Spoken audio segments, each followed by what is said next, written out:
Like करें हमारे video को। चलिए देखते हैं आज का वीडियो। तो भारत और पाकिस्तान के दरमियान में जो जंग की तैयारियां हो रही हैं, जो आलमोस्ट करीब करीब उसने ये एज ए जो रिपोर्ट आई है वो ये है कि उन्होंने कहा कि आप फौरी तौर पर आज़ाद कश्मीर खाली करें और गिलगित बल्तिस्तान खाली करें, ये हमारा इलाका है इंडिया ने। जी फरमाइए। नहीं, आप ये देखिए कि यहाँ तक हो रहा है भाई बोरिया जान साहब।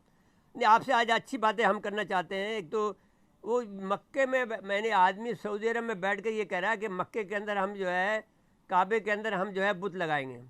उसने ट्वीट कर दिया। वो कहता है, हाँ जी हाँ, कहता है शिवलिंगम, वो कहते हैं ये वो है। अब आप अंदाजा करें कि पागलपन की इंतहा है कि पीछे से पाकिस्तान क्रॉस करना है, अफगानिस्तान क्रॉस करना है, इराक क्रॉस करना है, उसके बाद आगे जाके कहीं मक्के पे आएंगे। लेकिन पागलपन है ना। असल में उनके जो पंडित जो है ना, उनको यही इस वक्त बता रहे हैं। और वो सारे आप अंदाजा करें कि जो लोग शादी के अंदर 1 मिनट आगे पीछे ना करें मुहूर्त के हिसाब से, और वो हालत जो हो कि जहाँ पूरा इंडिया जो है वो कोरोना के लिए जो है वो गाय का दूध पीना शुरू हो जाए, वो क्या आप तस्वर कर सकते हैं? वो यही समझते हैं। वो कहते हैं कि वो आप और आगे सुने। वो ये कहता है मोदी के न्यू वर्ल्ड ऑर्डर जो है वो इंडिया शुरू करेगा, उसका न्यू वर्ल्ड ऑर्डर इंडिया का बनेगा। अब ये लेटेस्ट आई है खबर। ये मुझे उसका बयान है। लेकिन ये है ना कि इंडिया तबाही के किनारे पहुंचता है। सैयद नबी सल्लल्लाहु अलैहि वसल्लम के तमाम अहादीस जो है इस बात के ऊपर है। किसी और मुल्क के बारे में नहीं कहा कि पाकिस्तानों को संजीनों से जकड़ के लाएंगे, किसी और मुल्क के बारे में नहीं कहा। एक आपने फरमाया फलस्तीन के, उसके अंदर यहूदियों से लड़ोगे और दूसरा आप हिंदुओं से लड़ोगे। तो इसके बाद अभिनंदन का वाकया हो गया, तो फिर क्यों छोड़ा आपने अभिनंदन को? अभिनंदन को आप 10 दिन रोक लेते तो आपको ये जो था, मैं आप उस वक्त फ़िलासफ़ी ये थी, हमारी भी जहन में ये था, उस वक्त फ़िलासफ़ी ये थी कि अगर ये आदमी जीत जाता है, कौन, ये मोदी, तो ये खुद इंडिया को तबाह कर देगा। हमारा फिक्र भी यही थी जी। तो ख़त्म कर रहा है, ये बात सही है, लेकिन हमारा नुकसान ज़्यादा होने जा रहा है और एक जंग की तरफ हम जा रहे हैं। अगर हम इसको हरा देते तो जंग का ख़तरा टल जाता। तो वो हमारी सोच भी गलत थी, इनकी सोच भी गलत थी। इनको जब कहा गया हमारे DGI को कि साहब आप, हम जो उनके DG राह ने कि साहब अगर आप इसको अभिनंदन को छोड़ देते हैं तो हम एस्केलेट नहीं करेंगे, तो आपको कहना चाहिए था okay we will reply you मैंने आप करके प्रॉपर टाइम मिलेगा। हाँ, आपको 10 दिन रोक लेते उसे। मैंने मोदी भी हार जाता और ये कुछ नहीं कर सकते थे, ये एस्केलेट ही नहीं कर सकते थे।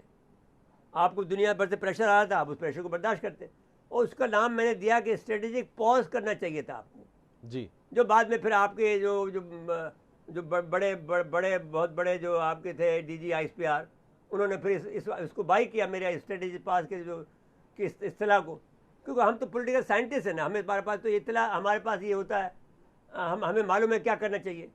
आपको तो फौजी है, सिर्फ आपको तो कमांड करनी आती है ना, ये लड़ना आता है, आपको ये स्ट्रेटेजिक मामला तो नहीं आते हैं। नहीं, वो फैसला तो वज़ीर आज़म साहब का था ना। नहीं, वज़ीर आज़म का नहीं था, इनका ही फैसला था, ISI का फैसला था। अच्छा, बहरहाल ISI को फ़ोन किया उन्होंने उनको रिपोर्ट कर दिया, उन्होंने फैसला कर दिया।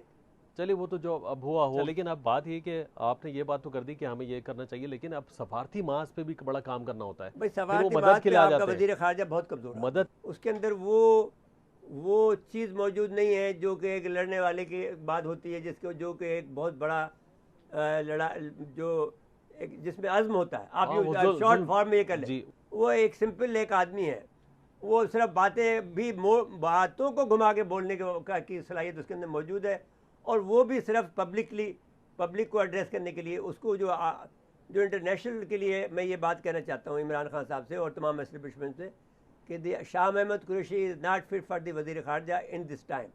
Okay, in a good time you can have anybody like anybody, तो वो अलग बात है। वो वैसे आगे की तैयारी कर रहे हैं आप। This is not the time, mister Shah Mahmood Qureshi is not fit for the foreign minister. ऐसे लोगों को बैठाया जाए अहम ओहदों पे। तो आपने फ़खर इमाम साहब को दी कश्मीर कमेटी, उन्होंने कौन सा तीर मार लिया? कौन सा तीर मार लिया? बेचारा शरीफ आदमी है, लेकिन बट ही इज नॉट। जब उनको पता है कि उनसे ये काम नहीं होगा तो माजरत करनी चाहिए ना कि ये काम मुझे ना दे। वो आपको कहा ना, फिर किसने कहा? वो नेमतुल्लाह शाह वली वाली बात आ जाती है। ऐसे वजीर बनेंगे जो दुम मिलाएंगे कुत्तों की तरह से, उनके अंदर कुछ सा नहीं होगा, बस वो हाल कर रखा है इन्होंने, बस शौक में। अच्छा, आप शौक, बस हाँ, नौकरी करने का शौक है साहब, आगे पीछे चले गाड़ी चले, कमांडर रियाज की शहादत से भाई आप देखिए एक बात है कि मामला जो है कुछ गर्म होगा। जैन अभी आपको मैंने बता दिया, उससे भी ज़्यादा होगा, गर्म नहीं होगा, गर्म से ज़्यादा होगा, क्योंकि 9 महीने लोग मैसूर कर्फ्यू लगा हुआ, लोग कब तो तक अल्लाह ने अजाब भी तो डाला कोरोना वायरस तो का, पूरी दुनिया लपेट में को लॉकडाउन कर जी, दिया। सब खामोश थे, इस पे कुछ कर नहीं रहे। अच्छा जी, आप चलिए अब एक आखिरी बात कर लें। अमेरिका और चीन में तनाव जी जो बढ़ता जा रहा है, वो सारा कोरोना वायरस का मलबा जो है चीन पे डाल रहे हैं। पहले हमारा ख्याल था कि रूस जो है को माफ़ कर देंगे, रूस से वो लोग बना के रखना चाहते हैं, तो वो स्ट्रेटजी रोज़ बरोज़ उनकी बदलती जा रही है। आज भी रूस से उन्होंने, क्योंकि रूस ने उनको बिल दे दिया है, जो माल भेजा था उनकी मदद के लिए, तो उनको बिल भी दे दिया। वो समझते थे कि ये मुफ्त हाँ, मुफ्त में आ जाएगा, इमदाद तो आई रूस है। को जानते नहीं हैं जी तो अब जो कोरोना ने जो जंग का माहौल बना दिया है, अब सवाल ये है कि अब इसमें चीन जो है वो बेसिकली जो बात वो जो कर रहा है, वो ज़बान बोल रहा है इसराइल की और अमेरिका की। जब वो कहता है कि हम गिलगित बल्तिस्तान पर हमला करें, जी हमें दे दो, तो वो मतलब ये है कि आप चीन के साथ में आप वो जो सी पैक है वो बंद कर दो, बस सीधी सिंपल बात ये है। और अमेरिका की भी इसकी आशीर्वाद इसको शामिल है। इमरान साहब अमेरिका से वो जो बातें करते हैं, लेकिन बहरहाल इमरान को पता लग गया है, क्योंकि जो उसको फीडबैक मिलता है रोज़ाना, आजकल जो है कम से कम रोज़ भी मुलाकात हो रही है DGISI की। DGISI से मैं गर्ज करना चाहता हूँ कि हुजूर वाला कि कुछ ज़रा आप अपने चमत्कार दिखाएं, उससे भी ज़्यादा जो कि आप दिखा रहे हैं। आप हम जानते हैं कि यू आर नंबर 1, हम ये भी जानते हैं कि आप बहुत ही ज़्यादा यानी आला आपकी सलाहियत है, आपका उसमें दिखाने का वक्त आ गया। लेकिन वो नजर भी आनी चाहिए। नहीं, हाँ, नजर सलाहियत भी है, आ रही बेशक है जी लेकिन ज़्यादा आनी चाहिए। कर जी, लें। वक्त खत्म हुआ हमारा। नमस्कार दोस्तों, स्वागत है आप सभी का मेरे साथ। और आपने इस वीडियो को देख ही लिया होगा दोस्तों। एक चीज़ समझ में आ रही है, और वो ये है कि इनकी बस आप समझ सकते हैं कि क्या हुआ पड़ा इनके साथ। ठीक है, देखिए दोस्तों, इंडिया ने जब से ये बात कही है कि पाकिस्तान को गिलगित बाल्टिस्तान और POK का जो एरिया है, पाक ऑक्यूपाइड कश्मीर, उसको खाली कर देना चाहिए, और जितनी जल्दी हो सके उतनी जल्दी। इसके बाद तो पाकिस्तान के अंदर जो है खलबली मची हुई है एक तरह से। वहाँ का हर एक मीडिया चैनल, हर एक आदमी यही बात कर रहा है कि अब कुछ गड़बड़ है। दोस्तों एक चीज़ देखिए, इसके अंदर ये बंदा ना थोड़ा सा जब शुरू में बात करते हैं तो वो कहता है कि हमें गुरूर, कि हम बहुत बड़ी फौज हैं, इस बात का हमें गुरूर नहीं करता। अब भिखारी हो, तुम्हें शर्म नहीं आती बे? हैं, ये भी मतलब क्या यार, ये गुरूर करेंगे, हट। अरे थू है ऐसी, मतलब क्या बताऊं ऐसी चीज़ों पे भी, मतलब भिखारी हो के तुम लोग, क्या बात है यार, हट, हद है। एक ये मतलब ये जो ओरिया मकबूल जान जो शुरू में आया, ये बंदा तो मतलब पता नहीं क्या, मतलब इनको ना इंडिया से मतलब दुश्मनी का बड़ा शौक है, और जब इनकी आती है ना फिर इनकी फटती है। जब इनकी आ जाती है ना, कह रहा हमें जंग के लिए तो हमें ज़्यादा वो करना नहीं चाहिए। अबे तुम्हारी औकात नहीं है जंग वगैरह करने की बे, तुम्हारी औकात नहीं है, तुम अपनी औकात भूल जाते हो, याद कर लो।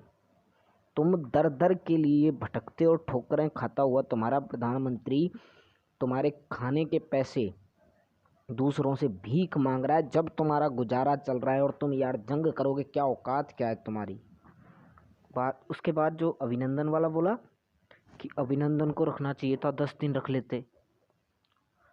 अगर 10 दिन उस टाइम अभिनंदन को रख लेते ना, तो उसके बाद 10 दिन आगे देखते ही नहीं तुम लोग। ये सच्चाई थी। और फिर सुनिए, अभिनंदन को छोड़ने का फैसला, वो एंकर कहता है कि भाई वो वजीर आजम का फैसला था, वो तो प्रधानमंत्री का फैसला था। कह रहा हाँ, वजीर आजम, उसकी औकात ही कोई नहीं है, वो DGISI का फैसला था। ISI वालों ने कहा था छोड़ दो, नहीं तो कभी भी कुछ भी हो सकता है। इंटेलिजेंस थी तुम्हारे पास भी कि इंडिया कभी भी कर सकता है, पेल सकता है, भूल गए? तो भाई याद रखो। उसके बाद अपने फॉरेन मिनिस्टर को लपेट रहा है, कह रहा है वो बेवकूफ़ आदमी है, उसको किसको बिठाया हुआ है वहाँ पे।